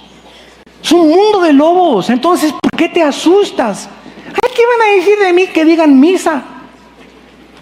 ¿Qué importa lo que digan? ¿Quién está preocupándose por lo que puedan decir. Hay gente, ¿verdad?, como estos políticos ahorita en Estados Unidos que no pueden soportar que nadie los critique, que nadie hable mal de ellos, porque luego tuitean y a contestar. No soportan. ¿Por qué, verdad? Porque es un espíritu contrario al espíritu que Dios quiere que tengamos. Si hablan, que digan, Dios sabe quién soy, la gente no va a conformar mi destino ni a determinar lo que yo soy. Soy hijo de Dios, Él conoce mi conciencia, y si la gente habla porque nunca van a dejar de hablar, pues que sigan hablando, porque ningún arma forjada contra mí prosperará. Dios condenará toda lengua que hable contra ti en juicio, porque esta es la herencia que hemos recibido de Dios. Isaías 54:17. Entonces no tengamos temor del hombre, tengamos temor de Dios, porque es lo que Dios quiere que nosotros hagamos. Y dice el versículo 9, quien nos salvó y nos llamó con llamamiento santo, no conforme a nuestras obras, sino según el propósito suyo y la gracia que nos fue dada en Cristo Jesús antes de los tiempos antiguos. Versículo 12, por lo cual asimismo padezco, pero no me avergüenzo. No me avergüenzo, porque yo sé a quién he creído y estoy seguro que es poderoso para guardar mi depósito para aquel día. Ahora, muy bien, si nosotros queremos continuar en esta vida espiritual a la que hemos sido llamados, vamos a necesitar una fortaleza interna que sea más grande que la presión externa. A ver si me van siguiendo con mucho cuidado. Es mi fortaleza interna a través de la Biblia, de mi contacto con la Biblia, de mi comunión en santidad con Dios, lo que cada día me va, sin que me dé cuenta, a fortalecer. Así como el ejercicio te desarrollan los músculos, tu contacto con la Biblia y la oración nos hace musculosos espiritualmente, y poco a poco, sin que tú lo sepas, vas creciendo, y mientras Dios ve que más vas creciendo internamente, Dios va a permitir que más grandes demonios luchen contra ti. No, pues para eso no, ¿verdad? Me quedo como estoy. ¿Sabes una cosa? Si tú piensas de esa manera y no te fortaleces internamente, entonces todas las tentaciones del mundo y las presiones del mundo a nuestro alrededor, no, yo no quiero tener, mejor así estoy, así como estás, te van a aplastar y nunca llegarás a tu destino. Nunca llegarás a tu destino. Te quedaste hasta atrás en la retaguardia. En el libro de Éxodo, los amalecitas, dice el libro de Éxodo, iban y atacaban a la retaguardia, a los débiles. Hasta adelante van los generales. ¿En qué posición del ejército de Dios quieres tú tomar? No tengas temor. No, para eso estoy así, mejor así me quedo. ¿Por qué lo dice? Porque no tienes al Espíritu Santo. Pero si lo tienes, claro que sí. Échenme al que sigue. Y a 3 rounds sin límite de tiempo. Los demonios que tú tenías el año pasado no son los mismos demonios que tienes ahora. ¿Tú sabías eso? No estoy hablando dentro de ti. Los que te hacen la guerra, los que nos hacen la guerra, todos nosotros tenemos demonios a nuestro alrededor que saben perfectamente bien nuestras debilidades, y yo no puedo luchar contra los tuyos ni tú contra los míos. Somos llamados cada uno individualmente a luchar y a tomar las armas del Espíritu, porque esa lucha es la que va a desarrollar nuestro carácter. Nuestro carácter. ¿Qué es lo que más le interesa a Dios desarrollar en nosotros? Nuestro carácter. Más que las campañas y lo que ganemos, todo está bien, el evangelismo, las iglesias, tengo 50,000 iglesias y candeleros franceses y tapetes de Persia, etcétera, etcétera, y somos atraídos, ¿verdad? Y lenguas, y esto y el otro, y manifestaciones, y milagros, todo eso pertenece al mundo de la vista, pero vivimos por fe. Nos impresiona todo lo de afuera que vemos, que nos impresione la condición interna en la cual nos encontramos. Entonces, cuando tú estás fuerte internamente, vas a poder crecer y luchar y entender cada vez más clara la palabra de Dios. Para esto se necesitan 2 cosas importantes. Número 1, un conocimiento firme en la palabra de Dios. Segunda de Timoteo 2:15. Se necesita un conocimiento firme en la palabra de Dios. Hace un momento les pedí a los varones y les dije, levanten la mano quiénes vienen o quiénes son los que están en el estudio de los jueves, hombres de compromiso. No se imaginan, varones, este estudio cómo te va a fortalecer. Entre puros varones como tú, vas a encontrar que no eres el único que estás pasando lo que estás pasando en tu casa, ni en tus finanzas, ni con tus hijos, y vas a conocer la sabiduría de Dios y el conocimiento que Dios tiene para tu vida, para que tú puedas aplicarlo y tener victoria. Pero mientras no disciplinemos nuestro tiempo a tener estudios entre semana, pues si salgo a las 9, pues el de las 9 a las 10 lo tomo, o me inscribo en el ITI, mientras no disciplinemos nuestra vida a conocer la Biblia sistemática y de una forma expositiva, no vamos a resistir. Le dice Pablo a Timoteo, 2 de Timoteo 2:15, procura con diligencia presentarte a Dios, doquimo en el griego, se tradujo aprobado, y es la palabra que se usa para probar los metales. Es lo que purifica el oro, la plata, la limpia de sus impurezas. Procura con diligencia presentarte a Dios ya habiendo pasado las pruebas de tu purificación. ¿Y sabes por qué, Timoteo? Porque entonces no vas a tener nada de que avergonzarte y vas a usar bien la palabra de verdad. Es la razón por la cual hay tantos predicadores jóvenes que están levantando, iglesias con pastores jóvenes también, que no han sido probados por el fuego de Dios y están hablando tantas barbaridades, y en internet y dicen esto y se lo cree el pueblo cristiano, y el pueblo cristiano de tin, marín, de doping, cúcara, mácara, títere fue. ¿A quién le creo? ¿Será melón, será sandía, será la del otro día? ¿Por qué? Porque no tienes discernimiento, no sabes cuál es la verdad, cuál es la mentira, qué es blanco, qué es negro, qué es bueno, qué es mal.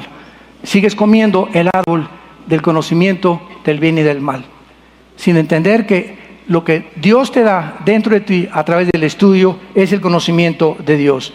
Cualquier persona que no conoce bien al rey que sirve va a cambiar de bando fácilmente. Vas a cambiar de ejército fácilmente o permanecerás neutral en la guerra espiritual. Y la segunda cosa importante que necesitamos es una vida íntima, continua, ininterrumpida de comunión con el Espíritu de Dios a través de la Biblia. Dice en Marcos 1:35 que Jesucristo, el Hijo de Dios,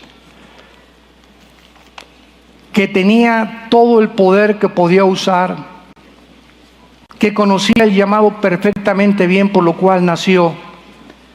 Marcos 1:35, que Jesucristo se levantaba a las 12 del día. ¿Eso dice? Levantándose muy de mañana. ¿Cómo a qué hora serían? Lo dice el Espíritu Santo, cuando todavía estaba muy oscuro. Calculamos que son las 4 o las 5 de la mañana, según verano o según invierno. Pero Jesús se levantaba todos los días, antes de que Pedro y los demás se levantaran, antes que el gallo comenzara a cantar a las 5 de la mañana, todos los días Jesús tenía una disciplina. Y esta disciplina del Hijo de Dios era imprescindible, que lo comenzó a preparar para llegar a la cruz. Cuando fue puesta la cruz ya enfrente de él, en Getsemaní, que comenzó a angustiarse hasta la muerte, mi alma está triste hasta la muerte, él pudo resistir porque atrás de él tenía 3 años de haber tenido una comunión interrumpida con su Padre. Es este tiempo con Dios, atrás de la semana pasada que tuve con él, el que tuve anoche con él, antier, el que me está preparando para hoy, para mañana, para los problemas que vamos a enfrentar la semana que entra o el mes que entra. Pero si yo me enfrento a la vida, a los problemas, y no trae una preparación de comunión con mi Dios, de oración, me desmayo ante los problemas, me descontrolo, me derrumbo. Pásame la de tequila, compadre, ya me quiero suicidar, ya no aguanto, ya que no quiero ser cristiano, aviento la toalla, no, ya no esto, no, todo es una bola de hipócritas. Y todo este ejército de cristianos que vemos por todos lados, tirados ahí atrás, amargados, quejándose, persiguiendo ahora a los que van hasta adelante, fue precisamente porque nunca descubrieron la fuente de su poder. Quisieron confiar en la carne y creyeron que podían tener las fuerzas para enfrentar el mundo que estamos enfrentando sin el poder del Espíritu Santo. Levantándose muy oscuro, salió y se fue a un lugar desierto, donde no hay ningún ruido. Hay cristianos que se levantan y desde que se levantan ponen la charrita del cuadrante y se desayunan con la charrita del cuadrante. Y van en el carro con la música y que por acá y que esto y el otro y los mariachis y no van en la bicicleta con unas ¿cómo se llama? De este tamaño, ¿verdad? Para poder transmitir la música con los CDs, etcétera, etcétera. En la motocicleta necesitan siempre estar. Es lo que decía mi esposa el otro día. Hemos descubierto que en los últimos 10 restaurantes, en los últimos 3, 4 meses que hemos ido, toda la música es así, pero a gogo. Digo, mi amor, venimos a desayunar. O una música tranquila, un vals para comer mis huevitos fritos. Porque ya el mundo está así. Necesitan ese sonido estridente para poder evadirlos de la realidad. Y hasta entras a un mercado y te ponen así música especialmente para que compres más. Todo está diseñado porque la vida cristiana es una vida en la que se tiene que aprender en la escuela del silencio. Es en el silencio, cuando no hay ruidos, que tienes que acostumbrar tus sentidos espirituales para discernir la voz de Dios. Moisés, ¿cuál era su destino? Guiar a 2 millones de cabritos. 40 años en Egipto, maestro, doctorados, licenciaturas, salió brillantísimo de Egipto Moisés. Y entonces 40 años venían y le dijo Dios: todo lo que has aprendido, Moisés, estuvo bien o estuvo mal, pero para el destino que yo tengo, a ti tú no lo escogiste. Estos 40 años fueron las circunstancias. Ahora vas a pasar mi escuela. 40 años viendo lagartijas. Yo cada vez que pienso y profundizo en esto, 40 años, nada, ni ruido, ni nada de música, ni el charrita del cuadrante, ni internet, ni iPhone, ni iPad, nada, ni televisión. 40 años tardó Dios en preparar al más grande líder para poder guiar a 2 millones y que aguantara otros 40 años, que los aguantara día y noche quejándose. ¿Y tú con tu suegra cuántos llevas?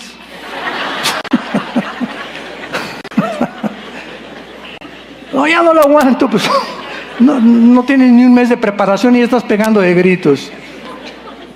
Cristo tenía un secreto: su comunión con su Padre. Él sabía que tenía que levantarse y le iban a estar tocando la puerta: sáname este, échame de los demonios. Y él necesitaba, antes que nada, él no tenía por sí mismo las fuerzas. Yo no puedo hacer nada sino lo que veo a ver a mi Padre. Cristo nunca sanó a nadie. Cristo nunca dio un discurso él mismo. Cristo nunca usó nada de su humanidad. Todo lo hizo el Espíritu a través de él. Todas las obras que Jesús hacía, las hacía el Padre a través del Espíritu, a través de él. Él no estimó el ser igual, sino que se sometió a Dios. No vengo a hacer mi voluntad, sino tu voluntad. Imagínense a los 20 años a Cristo.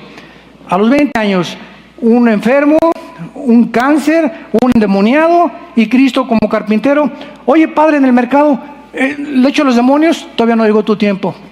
Le hablo de ti, no llegó tu tiempo. Cállese hasta que yo le diga. Era hasta los 30 años, en el río Jordán, cuando el padre, no él no era movido por los sentimientos ni las emociones de la gente, Jesús. Él era movido por fe. Era movido por lo que su padre le decía. Hasta los 30 años Cristo, sin echar demonios, sin preocuparse por nada, por evangelizar, sin evangelizar. Cuando el mundo se estaba muriendo, le podía haber dicho. Y tú puedes decir, qué desperdicio de tiempo. Esa es tu perspectiva. Pero los caminos de Dios son diferentes a los nuestros. Entonces, lo que tú estás atravesando ahorita no es un desperdicio. Dios tiene un plan para tu vida. Sométete y aguántate. Créemelo, vas a pasar esa prueba, pero lo que estás atravesando se llama preparación. A todos Dios nos está preparando para un destino mejor del que ni siquiera nos podemos imaginar, si nos sometemos a su bendita voluntad. Y cuando los discípulos vieron a Jesús, nunca le preguntaron, enséñanos a echar demonios o enséñanos a hacer milagros. Lo que los discípulos descubrieron fue que el poder de Cristo estaba centrado, y el secreto de la vida de Cristo estaba centrado en su vida de comunión con su Padre. Y entonces los discípulos le hicieron la única pregunta que era importante: enséñanos a orar. Ellos querían aprender a orar, no a echar demonios ni a hacer milagros. Enséñanos a orar. ¿Por qué? Porque eso es lo que hemos visto que te da tu poder. Enséñanos a orar. Y entonces Cristo les da el patrón del famoso Padre nuestro que estás en los cielos.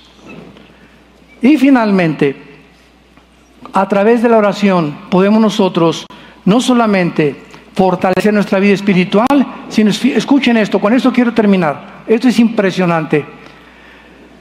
Es a través de la oración y de nuestra vida de comunión con Cristo que cuando el ataque viene, Satanás viene como un río, ¿verdad? Vendrá como un río, dice, pero el Señor lo enfrentará. Cuando vienen los ataques contra nuestra vida, contra tus hijos, contra tu matrimonio, en fin, contra lo que sea, es a través de la oración que podemos nosotros confundir a los demonios y que no te hagan el daño que pensaban hacerte.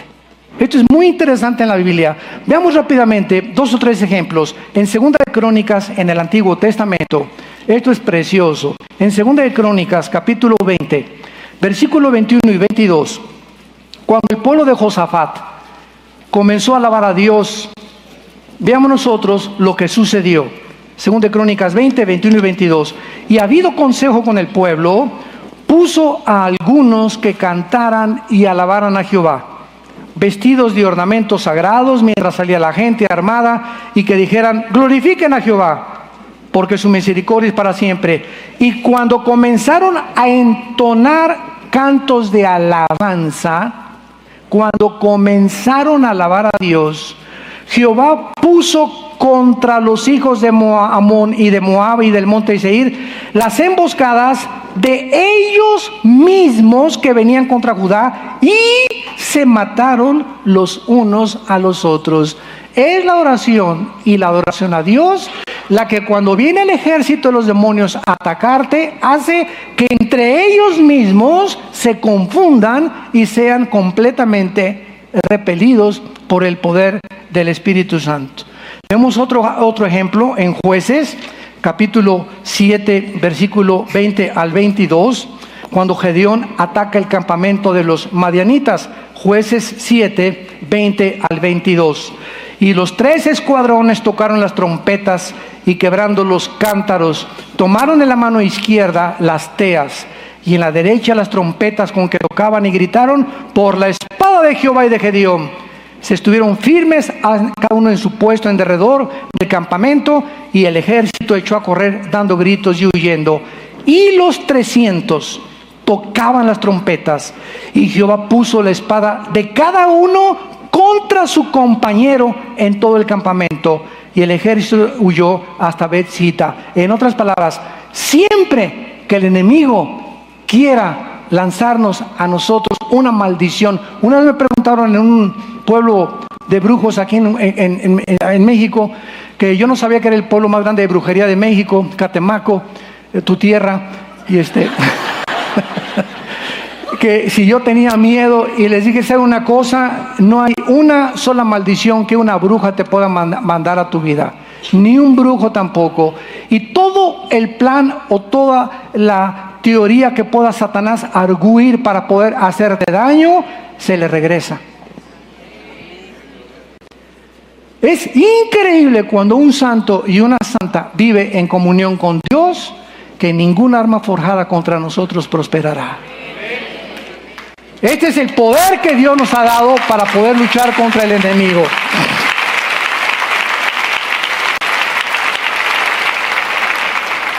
Y finalmente dice en Ezequiel 38, cuando venga Rusia, Irán y China, que es el próximo ataque contra Israel, de Rusia, Irán y China, dice en Ezequiel 38, versículo 18 y 21, que cuando estas naciones musulmanas traten al final de la venida de Cristo atacar a Israel, Dios hará lo mismo, que se maten unos a otros. Dice Ezequiel 38, 18. En aquel tiempo, cuando venga Gog contra la tierra de Israel, dijo Jehová el Señor, subirá mi ira y mi enojo. Versículo 21. Y en todos mis montes llamaré contra él la espada. Dice Jehová el Señor, la espada de cada cual será contra su hermano. Todos aquellos que intenten atacar al pueblo de Dios, a la familia de Dios, como familia, como iglesia o como individuos, no saben con quién se meten. Pero ¿cuál es la razón por la cual nosotros tenemos la victoria? Cuando vivimos en comunión con Dios. Cuando le damos a Él el primer lugar, cuando lo tomamos en serio, cuando estudiamos su palabra, no nos podemos imaginar las increíbles bendiciones, mucho más abundantes de lo que pedimos o entendemos, según el poder que actúa en nosotros. Efesios 3:20. Padre, te damos gracias y te bendecimos porque nos has bendecido ya. Ya hemos sido bendecidos con toda bendición espiritual en los lugares celestiales en Cristo Jesús. Oh Dios, enseña a través de estas conferencias a tu pueblo a saber usar las armas de la luz, porque no tenemos lucha entre nosotros para estarnos atacando entre nosotros. Seremos unos tontos si ignoramos que la lucha es contra entidades espirituales que tratan de dañarnos, de abortar tu plan en nuestra vida y de impedirnos que avancemos como un ejército victorioso al otro lado donde Jesús nos está esperando. Gracias, Jesús, por tan grande muerte en esa cruz, por tan grande sacrificio, y porque ahora eres tú el que vives nuestra vida. Nosotros estamos entregados a muerte por causa de tu vida, para que tu vida sea manifestada a través de nuestra muerte en nuestros cuerpos mortales, y siempre, siempre seas tú el que sea adorado, el que sea venerado, el que sea exaltado. En este momento, ustedes que no tienen a Cristo todavía, hay muchos que nos han visitado, o tal vez ya te decías cristiano con una doctrina equivocada. En esta mañana, con tu corazón listo por el Espíritu Santo, ábrele tu corazón a Jesús y dile: Señor mío y Dios mío, creo que en esa cruz pagaste con tu sangre por mis pecados, que a los 3 días resucitaste de los muertos, y por tanto te pido que entres a mi vida en este instante como mi Señor y mi Salvador. Gracias porque ahora tendré el poder de hablar de ti y de la fortaleza que tú me empoderarás para que pueda enfrentar este mundo tan hostil un mundo que está en contra de tu verdad y de tus principios, pero te prometo que seré fiel hasta la muerte. En el nombre de Jesús, amén. Gracias a Dios por su palabra. Gracias a Dios por la palabra de Dios. Gracias, Señor. Gracias por la palabra de Dios. Todos ustedes en esta mañana que hicieron esta oración por primera vez, nos gustaría bendecirlos. Si tú por primera vez esta mañana has invitado a Cristo a tu vida, ahí desde tu lugar, puedes levantar tu mano. Gracias a Dios. Dios te bendiga. Gracias. Dios los bendiga. Gracias. Gracias allá atrás. Gracias. Muchas personas. Gracias. Que Dios te bendiga, joven. Gracias. Gracias. Gracias por todas esas manos levantadas. Todos ustedes que han levantado la mano, hoy ha sido el día más importante de la historia en tu vida. Dicen que hay dos decisiones que son las más importantes para tomar. La primera, ¿con quién me voy a casar? Ahí de ti si te casas con la persona equivocada, porque te va como en feria. Y la segunda, recibir a Cristo como tu Señor y Salvador.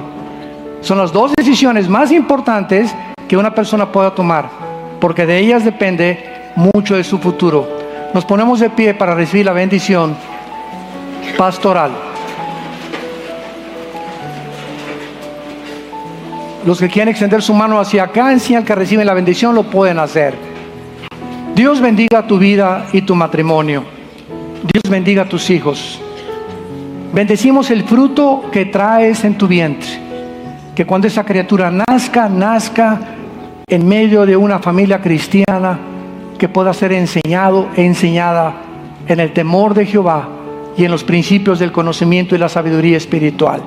Que Dios bendiga a tus padres, que Dios bendiga a tus hermanos y a tus familiares. Dios bendiga tu trabajo. Dios bendiga cuando tú sales a la calle y te guarde de todo mal, porque el ángel de Jehová acampa alrededor de los que le temen y los defiende. Que Dios te llene de ese conocimiento que va a fortalecer tu vida interior, para que permanezcas firme hasta el fin, a la esperanza a la que todos hemos sido llamados, y que Dios ponga esa paz que sobrepasa todo entendimiento y que pueda realmente en tu corazón tener la tranquilidad de vivir para Él. Les bendecimos en el precioso nombre que es sobre todo nombre, en el nombre de Jesús. Amén. Gracias, Señor Jesús.